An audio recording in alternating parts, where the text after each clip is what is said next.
Compliments of Sigismund Consultants, Inc. You know about Mount Roraima, but I bet you didn't know these facts about this majestic and world-renowned landmark. Mount Roraima is situated on the border of Venezuela, Guyana and Brazil, with almost 75% of the mountain falling into Venezuelan territory. Located in Venezuela's Canaima National Park, Mount Roraima is the highest of the Pacaraima chain of Tepuy Plateaus. Mount Roraima is 9 miles long and 9,222 feet tall at its highest point, with 1,300-foot cliffs on each side of the plateau. At its summit, Roraima is without much vegetation, though a few sparse bushes can be found. The isolated nature of the plateau makes it home to many unique species of flora, such as pitcher plants, bellflower and rapatia heather. Whilst the Tepuy or Tabletop Mountain is the highest landform in Guyana, both Brazil and Venezuela have higher landmarks. Mount Roraima is also known as Monte Roraima in Portuguese, and the mountain is also called Tepuy Roraima and Cerro Roraima. It was first documented in 1596 by Sir Walter Raleigh, who was an explorer from England. The first expedition to climb Mount Roraima was led by the British Everard Imthurn in 1884, and he later became the governor of Fiji. Mount Roraima is approximately 14 kilometers or 9 miles in length and has a sandstone surface. See you next time on Bet You Didn't Know. Compliments of Sigismund Consultants, Inc.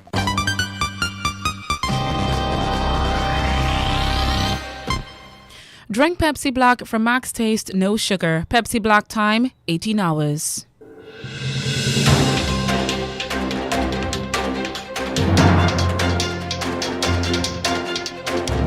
The news from Guyana, the region and the world. Compiled in the News Talk Radio newsroom and powered by DemeraraWaves.com. The news comes to you compliments of KFC. It's finger licking good. With the news, I am Ruth Wilson. Good evening. First, the highlights. President Irfan Ali calls on world leaders at the COP26 United Nations Debate Climate Convention to take action to cushion the effects of climate change. ExxonMobil, the operator in Guyana's prolific Stabroek block, will be exploring for oil at a new prospect named Fangtooth, not far from the Liza well. The MV Kanawaima is fully operational again between Guyana and Suriname, plying the route once daily. Guyana has vaccinated 74% of its adult population with a first-dose COVID vaccine, while almost 47% are fully vaccinated. Zipper has been held allegedly with cocaine in his possession. In the region, authorities in Suriname, assisted by regional security agencies, are investigating the possibility of people smuggling by an Indian film company operating in Suriname. And the Organization of Eastern Caribbean States, OECS, is to benefit from the release of new social study texts developed specifically for the sub-region for primary students. And internationally, the African Union has suspended Sudan from all its activities following a coup there. The bloc wants the restoration of Sudan's civilian-led transitional authority. Details of these and other stories in a moment. After a hard day's work, delicious comfort food is all we crave for. There at KFC, they've got you covered with a wide choice of delicious, finger-licking good meals from any of their 9 locations, including the Amazonia Mall at Providence. And there are 6 drive-through locations for your convenience. Their 11 herbs and spices are sure to blow those post-work vibes away every time. It's the perfect way to end a hard day. KFC. It's finger licking good. And now for the news in detail. President Ali told the COP26 United Nations Debate Climate Convention that action is needed to mitigate the effects of climate change and commitment delivered to safeguard small island and low coastal states. President Ali says climate change continues to be one of humanity's foremost existential threats. Despite setbacks occasioned by the COVID-19 coronavirus pandemic, global greenhouse gas emissions have rebounded. He reminded that science has emphasized the importance and urgency of limiting global warming to 1.5 degrees Celsius by the end of this century to avoid irreversible changes in our environment.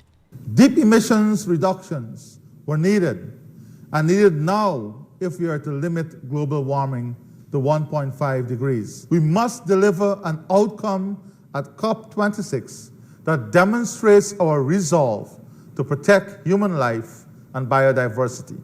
Delayed climate action is unthinkable. We are faced with no other choice but to act now or consign humanity to doom. He told the 26th conference that failure to ramp up overall ambitions will result in higher and unbearable economic and environmental costs. The failure to agree to and take bold and ambitious action will be tragic for all, especially for small island, developing and low-lying coastal states. President Ali calls for specific actions to be agreed upon at COP26. COP26 must restore confidence in international cooperation, such as that which led to the historic Paris Agreement on climate change. COP26 must manifest a revitalized spirit of international solidarity and more equitable sharing of responsibilities, particularly on the part of the world's largest emitters. COP26 must be underscored by an emphasis on implementation and honoring commitments. COP26 must result in decisions that will allow for the transfer of financing and technologies to support mitigation and adaptation in small states. President Ali committed Guyana to playing its part in reducing emissions and providing the world with critical climate and ecosystem services through its low-carbon development strategy, which is to be expanded to include protection of biodiversity, freshwater management, and the protection of the marine economy.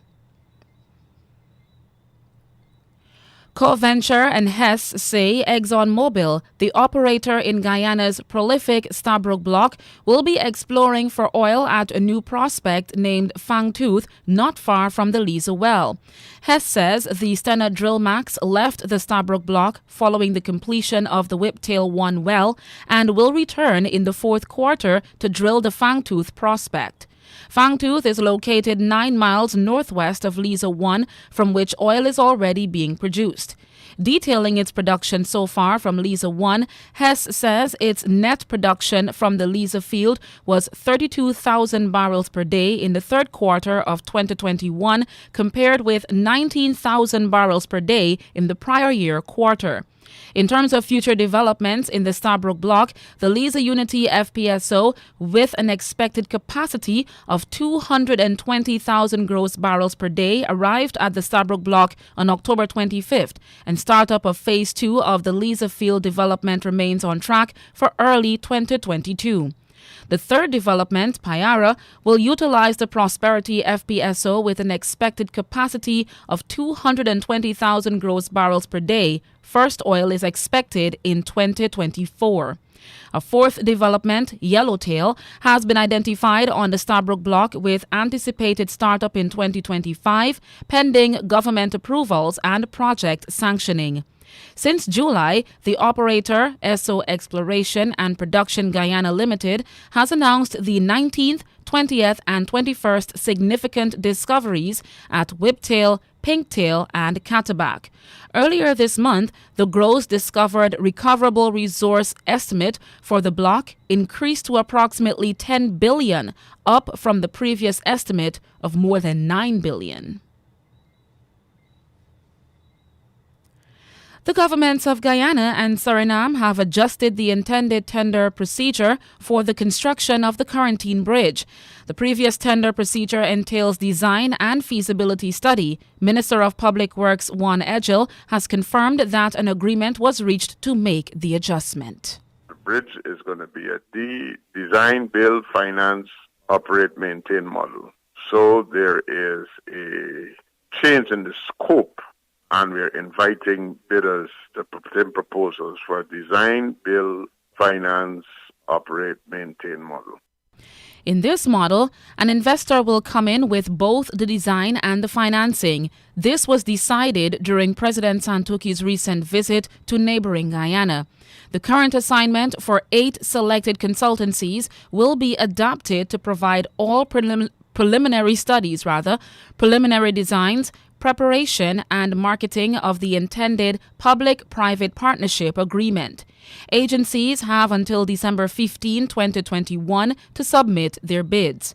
The Quarantine Bridge will connect South Drain in Suriname and Molson Creek in Guyana. The Guyana government has already commenced building and upgrading the access road that will lead to the location of the bridge. The agreement between the two countries for the construction of the bridge was endorsed in a statement by Santoki and President Irfaan Ali in August. The Minister of Public Works has confirmed that the MV Kanawaima is fully operational again between Guyana and Suriname. Public Works Minister Juan Edgel says the ferry began plying the route between Molson Creek, Guyana and South Drain, Suriname on Monday, October 24. Minister Edgel says the arrangement that existed previously between the two countries and the MV Sandaka has been pulled from servicing the route, which was a temporary agreement. The ferry connection itself was discontinued in March 2020 after Suriname registered the first COVID-19 infections and closed the borders. When the connection was restarted, the ferry Kanawaima could not be used due to technical problems. The Kanawaima was taken out of service in December last year and has since undergone a major overhaul. The cost of the ferry's repair has been shared between Suriname and Guyana. The Kanawaima now sails once a day to and from Suriname. Guyana has vaccinated 74% of its adult population with the first dose COVID vaccine, while almost 47% are fully vaccinated. The health minister is, however, saying that with one dose, an individual is not fully protected against a severe form of COVID-19. He is appealing for the large number of hesitant persons to get the second dose to do so. Again, I just want to emphasize that as you can see from these numbers, we have second doses lagging, and therefore those persons who would have received a first dose, we want them to come and get a second dose. Some people might believe that because we have a requirement, at least you get one dose of the vaccine and you're considered vaccinated, while that might be for administrative purposes, for the protection of your health, if you don't get both doses, then you are not going to get the benefits of these vaccines. As of Tuesday, October 26, Guyana has vaccinated 379,435 adults with a first dose COVID jab, and 240,025 adults are fully vaccinated. In the 12 to 17 age category, 17,647 children are fully vaccinated and 27,055 are partially vaccinated. The health minister says Guyana is ready to administer Pfizer jabs to children ages 5 to 12 when the approval by the United States Food and Drug Administration and Centers for Disease Control are issued shortly. The passing of an unvaccinated 64-year-old man today from Region 4, Demerara, Mahaica, has pushed Guyana's COVID death toll to 900. The health ministry has also recorded 82 new cases of COVID-19 in the last 24 hours. The data shows 78 persons who are infected with COVID-19 are hospitalized. Of that number, 25 of them are seriously sick in the COVID ICU. A further 2,926 persons who tested positive for the virus have been instructed to isolate themselves at home.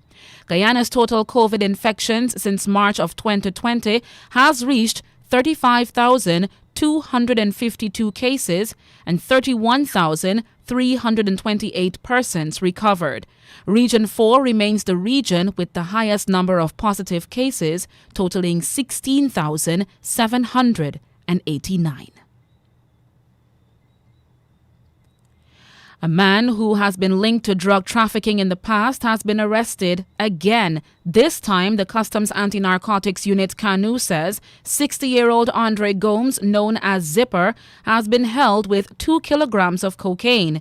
Canoe also says that 33-year-old Eon Joseph was arrested during last night's operation. The operation was conducted at Craig Street, Campbellville, Georgetown. They were arrested and escorted to Canoe headquarters. Investigations are ongoing. A man who was jailed for 5 years and fined more than 12 million Guyana dollars in his absence was arrested by police while pushing a bicycle in New Amsterdam 3 years after. The suspect, Ricardo Welch, 25-year-old of Fort Ordnance, East Kanje Berbice, was on Monday pushing a bicycle in the Princess Elizabeth area, New Amsterdam, and began acting suspicious when he saw the ranks who were on patrol. He was stopped and searched by the ranks, but nothing illegal was found on him. The ranks, however, took him to Central Police Station, where he was further questioned. After he gave his name, the records were examined and it was discovered that Welch had 2 conviction warrants from Region 5 in his name. One where he was sentenced to 5 years imprisonment and the other he was fined 12.5 million Guyana dollars. Both warrants were from an offense committed on March 28, 2018 at Weldad Back Street, West Coast, Berbice for possession of 20,865 grams of cannabis for the purpose of trafficking. He had been granted bail and subsequently found guilty in his absence on July 31, 2018. A 47-year-old cyclist was allegedly killed by a speeding minibus driver on the Mahaica Public Road last night at around 8 p.m. Police investigators say the minibus and driver were proceeding along the Strangroon Public Road, Mahaica, East Coast Demerara, when it is alleged by the 61-year-old driver that the cyclist, Sibaran Dankumar, suddenly turned in his path. The driver applied brakes to avoid a collision, but despite his efforts, he collided with the pedal cyclist. The 47-year-old cyclist was picked up and taken to the Maikoni Public Hospital, where he was pronounced dead on arrival. The driver is in custody, assisting with the investigation. You're with us on News Talk Radio Guyana, 103.1 FM. It is 18 hours 16. We turn to news in the region. Several authorities have started an investigation into suspected people smuggling from India via Suriname. It is suspected that the Indian film production company Lavish Media and Entertainment, which makes video recordings in Suriname, is a front for people smuggling. Mark Karg, security advisor at the Ministry of Justice and Police, says both the Immigration Service and Border Control have started investigation. He says the agencies have also requested assistance from CARICOM Impacts, a partnership of CARICOM countries in the fight against human trafficking and smuggling. Sources have also informed that the flow of people from India to Suriname is also being put under a magnifying glass in the Netherlands. There has been a remarkable influx of Indians to Suriname in recent times. Karg says Immigration and Border Control authorities have launched an investigation to find out whether there are any indicators of human trafficking and to see if Lavish Media Entertainment is involved. According to Director Rosaline Dan of the Culture Directorate, the government body is not involved in the film project of Lavish Media and Entertainment. The education system within the Organization of Eastern Caribbean States, OECS, has been made stronger with the release of new study material developed specifically for the sub-region. Named Footprints, the new textbook comes with the complements of Macmillan Education Caribbean and is geared specifically to primary school students. It amplifies the already extensive portfolio of Macmillan Education Caribbean materials already in use across the islands. Footprints is a compilation of 4 social studies textbooks, and according to Dr. Cheryl Bernabe Bishop, the title isn't only relevant to the Caribbean, but it paints a distinctive picture of the richness of Caribbean heritage and culture. Dr. Bishop, a Grenadian educator for over 2 decades, will on Tuesday, November 2, 2021, discuss in detail how Footprints will add to the foundational learning of Caribbean youth via a webinar presentation to regional teachers, other education officials, and parents. Produced specifically for the OECS education model, Footprints will support both teachers and students on summative and formative platforms. Under these conditions, the teacher becomes more of a facilitator rather than a modest means of talk and chalk, and the students lean more towards the achievement of independent cooperative learning. The student books are supported by free online teacher's guides. Dr. Bishop will also discuss how the text has been framed to support the learning of key skills such as critical thinking, evaluation, discussion, and investigations, while encouraging collaboration and creativity. The webinar is open to all teachers across the Caribbean and runs twice on November 2. The first discussion will take place at 7 a.m. and repeats at 3 p.m. Local lawyer Ori Maren and businessman Prentice Panton in the Cayman Islands have joined forces to spearhead a campaign for the government to decriminalize the private possession and recreational use of ganja. Having already written draft legislation and contacted the government about their proposal, Maren and Panton hope they can persuade PACT to move towards a sustainable cannabis policy for Cayman Islands, with the decriminalization of adult use and small-scale home cultivation without a national vote. They have officially launched a petition for a people-initiated referendum to show the politicians that it's well supported and long overdue. The two men believe it is time to take the next step in the legislative regime controlling the use of ganja for medicinal and private recreational use. The Premier has already voiced his support for decriminalizing cannabis. But 6 months after the election, the government, which is almost exclusively occupied with managing the COVID pandemic, has made no move to advance the necessary legislative changes or begin the conversation in the community about a regulated cannabis regime. It's 18 hours 21. We now turn to international news from the BBC World Service.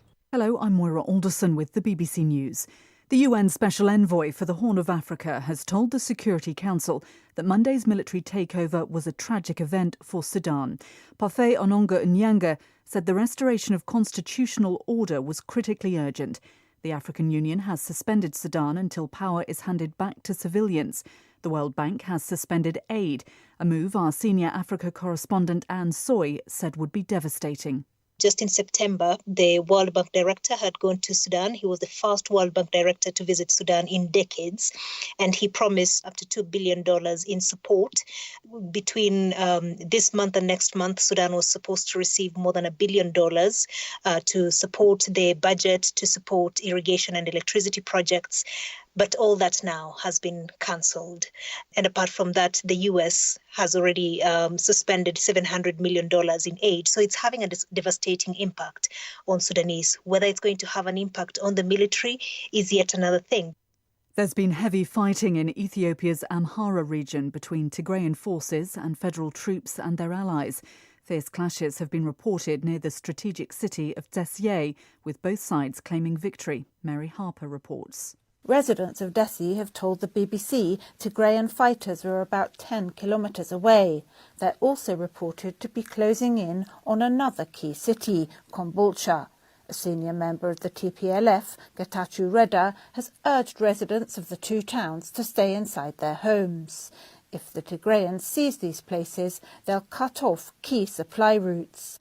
The International Labour Organization says the world's economy is not recovering as hoped from the COVID-19 pandemic, with a worse-than-expected effect on jobs and a growing gap between rich and poor countries.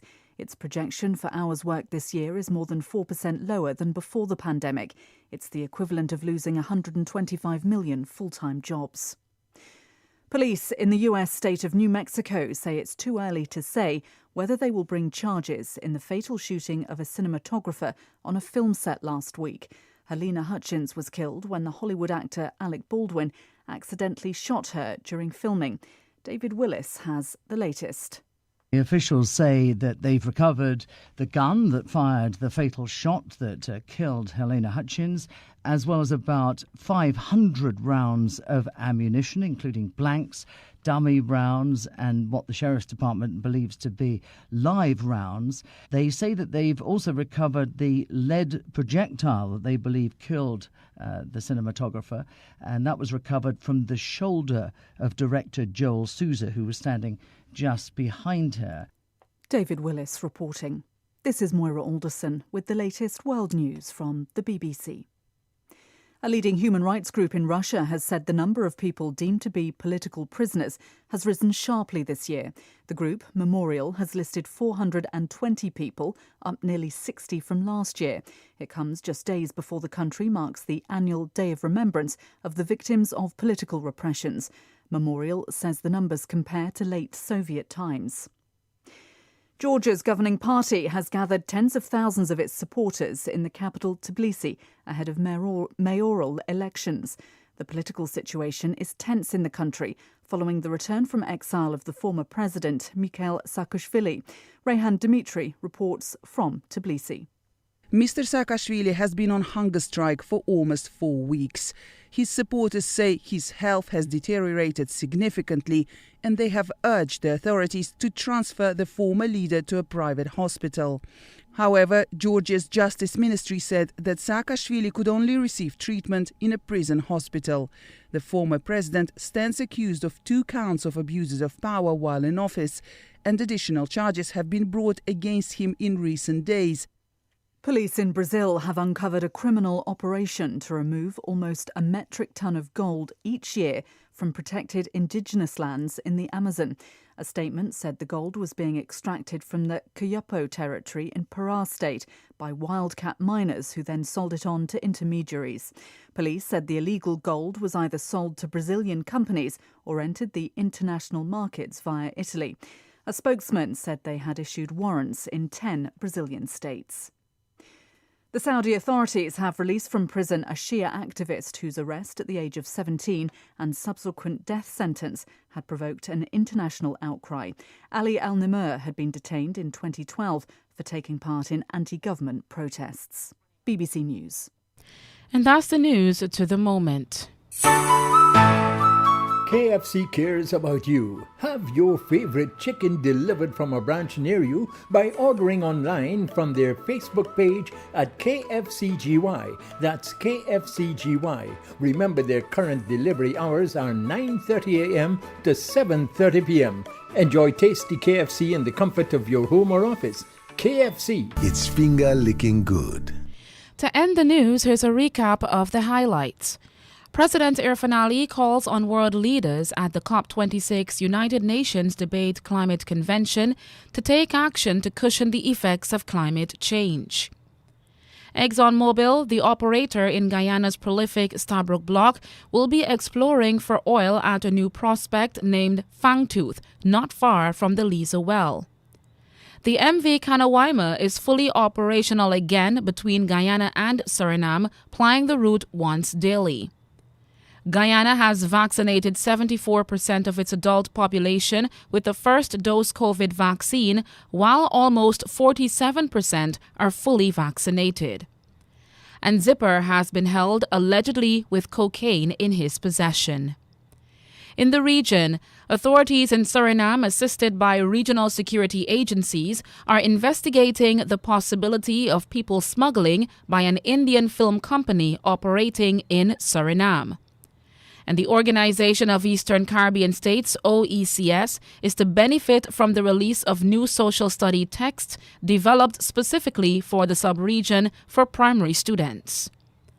And internationally, the African Union has suspended Sudan from all its activities following a coup there. The bloc wants the restoration of Sudan's civilian-led transitional authority. The news came to you compliments of KFC. It's finger-licking good.